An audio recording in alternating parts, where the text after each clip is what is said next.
Every year, the automotive world sees the introduction of new or upgraded automobiles, as well as the departure of some iconic or less sought-after vehicles. Last year was particularly unforgiving, resulting in the demise of more than 20 cars. The auto industry continued its tectonic move from automobiles to crossovers in 2021, and several manufacturers have begun releasing models for the 2022 model year. However, when the new automobiles arrive at showrooms, we must say our goodbyes to many vehicles that will not be joining us next year. Here's a list of 5 such vehicles that stopped production without you even noticing they were gone. Number 1, the BMW i8.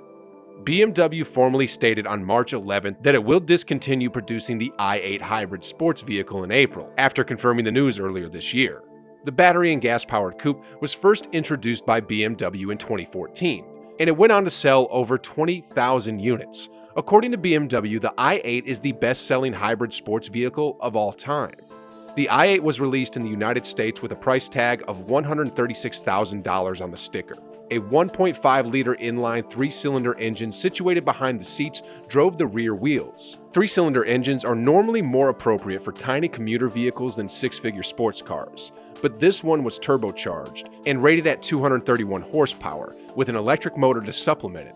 According to BMW, the i8 debuted with a 131 horsepower electric engine driving the front wheels, giving the sports vehicle all-wheel drive and increasing overall horsepower to 362. According to BMW, the i8 could reach 75 miles per hour and travel 23 miles using only its electric powertrain. According to BMW, the i8 has 420 pound-feet of torque, with 184 pound-feet accessible directly from the electric powertrain. The i8 was acclaimed for its performance, fuel efficiency, and spectacular concept car-like appearance when it first was released. BMW is releasing a limited edition Ultimate Sophisto Edition to commemorate the conclusion of the i8's production cycle. Only 200 cars will be produced. We don't know if or when BMW will introduce an electric high-performance successor to the i8, but the Bavarian automaker has a lot to look forward to, with ambitions to sell 25 different electrified cars by 2023. Number 2, the BMW i3. The compact i3 hatchback, like its i8 hybrid sports car stablemate, was also axed by BMW. The car that put Germany's BMW on the path to electric cars was cancelled and production ended in July of this year. The BMW i3 was the company's first true electric vehicle, debuting in 2013. The i3 was designed to be more of a city car than a long-distance vehicle, with a range of 80 miles on a 22 kilowatt per hour battery and a modest 170 horsepower. After a 2017 upgrade, the battery capacity increased by 50% to 33 kilowatts per hour, extending the range to 113 miles. It was never a commercial success due to its bizarre, futuristic, and divisive design, but it did establish a cult following over time. The i3 was able to carve itself a position in the nascent electric vehicle industry, with BMW selling over 100,000 units worldwide since its inception. However, its importance was rapidly dwindling. According to BMW blog, the i3's inventory in the United States was at an all-time low during the previous year, with buyers frequently having trouble acquiring a manufacturing slot. Only 1,052 i3s were sold last year. The i3's success has helped pave the way for BMW's upcoming iX SUV and i4 sedan, which together mark the tip of the spear in the automaker's delayed bid to reclaim its early EV sales momentum. BMW enthusiasts were upset that the i3 and the plug-in hybrid i8 sports vehicle never received successors in the years following their introduction. The company, on the other hand, is refining the underlying electric technology. That next-generation technology will now power not just the iX SUV and the i4 sedan, but also the iX3 from China. The iX and the i4 will, of course, be more expensive than the i3, which began at roughly $44,000. Both EVs will be available for purchase in the United States starting in early 2022. Number 3, the Ford Mustang Shelby GT350 and GT350R. There is no longer a Shelby Mustang available with a manual transmission, which leaves a bad taste on the tongue.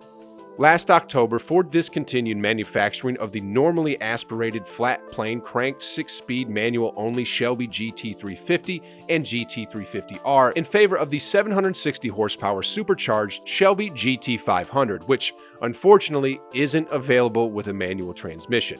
With the 760 horsepower Shelby GT500 now in full stride, we will finish production of Shelby GT350 and GT350R this fall as planned, said a Ford spokesperson. This makes the way of new additions to excite our passionate Mustang fans for the 2021 model year, including the limited edition Mach 1. The GT350 and the GT350R made their debuts at the 2014 Los Angeles Auto Show and the 2015 North American International Auto Show in Detroit, respectively. Both automobiles were released for the 2016 model year, with the Mustang being the first to hit the streets. The GT350's 5.2-liter naturally aspirated V8 was equipped with a flat-plane crankshaft, resulting in 426 horsepower. The GT350R had the same power as the G350, but it had more handling and aero improvements, making it a legitimate sports car capable of heavy cornering. The Mustang was no longer only a straight-line hustling hero. However, we shouldn't be sad about the GT350's demise. As Ford has said, there are other options available to fill the vacuum, not the least of which is the insane GT500. It doesn't have the same finesse as the GT350, and its 5.2-liter engine forgoes high RPM in favor of a large supercharger, but it doesn't shun bends as earlier GT500s did. It's also difficult to disagree with 760 horsepower propelling the car to a quarter-mile time in the mid-10s. The upcoming Mach 1 might be the GT350's spiritual heir. It's essentially a straight replacement for the special edition Bullet, with the same 480 horsepower as the Green McQueen car, but it's also equipped with aero and suspension opponents from both the GT350 and the GT500. With reduced weight and a throttle that isn't as explosive as the GT500, we expect the Mach 1 to be as enjoyable to drive on the track as the GT350 was. Number 4, the RollsRoyce Dawn and Wraith. The RollsRoyce Dawn and Wraith will shortly be eclipsed by the setting sun. These enormous luxury two-doors will be phased out over the following 5 years, with manufacture in the United States ending in 2021, according to the manufacturer. Rolls-Royce will concentrate on the Cullinan, Ghost, and Phantom models, which utilize the company's unique architecture of luxury platform. The Dawn and Wraith are built on the F1 platform, which was used to underpin the previous Generation 7 Series sedan from Rolls-Royce parent company BMW. The Dawn and Wraith, according to Rolls-Royce, were never intended to transition to the architecture of luxury. The Dawn and Wraith will be discontinued in the United States in 2021, owing to regulatory difficulties, according to Rolls-Royce. Production in the remainder of the globe is scheduled to continue until 2023. The Wraith Coupe made its debut at the 2013 Geneva Motor Show before being on sale later that year. It was the company's second two-door vehicle, joining the Phantom Coupe. However, it shared its foundations with the previous generation Ghost sedan. A 6.6-liter twin-turbo V12 engine drove the Wraith, producing 624 horsepower and 590 pound-feet of torque. The engine was later upgraded to provide 605 pound-feet of torque.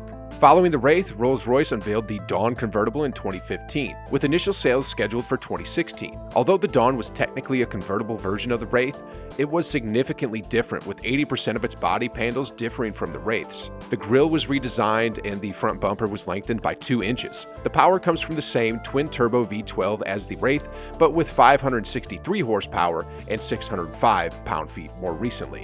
What does the future hold for two-door Rolls-Royce models? For the time being, the company is remaining quiet. Rolls-Royce has plenty of new things coming down the pipeline, and the discontinuance of the Dawn and Wraith does not indicate a drop in demand for the company's products. Quite the opposite. Rolls-Royce delivered 1,380 vehicles in the first quarter of 2021, a 62% increase over the same period in 2020. Rolls-Royce is unlikely to continue without a coupe or convertible in its lineup, but we're excited to see what they have planned. Number 5. Polestar 1. The first car from Volvo's new EV brand debuted in 2017 with its sleek curves. So if you're a fan of this item like we are, the newest news from Sweden will surely disappoint you. The company will officially stop producing after this year. Polestar said in a press statement that the plug-in hybrid 1 Coupe would be discontinued after a 4-year lifespan in 2021. The Polestar 1 will be replaced by the Polestar 2 sedan, which will be followed by variants like the 3 and 4 in the future. It was the brand's first and only hybrid. Every Polestar from now on will be electric and was powered by a turbocharged and supercharged 2.0-liter engine and 2 electric motors, producing 619 horsepower and 738 pound-feet, and offering a pure electric range of up to 60 miles. With no direct successor to the Polestar 1 in the works, the brand will develop a version of the stunning Precept prototype that debuted earlier this year. That vehicle will be an electric sports car, with its design influencing subsequent models like the 3 and 4. Let's pour one out for the cherished Polestar 1 till the Precept comes to life. So you know what they say, all good things must come to an end. And now, we want to hear from you. Leave your verdict in the comments below. Which one of these vehicles will you miss the most in 2022? And if you had the power to bring one of these cars back, which one would you choose? Whatever it is, let us know and don't forget to subscribe. And we'll see you in the next video.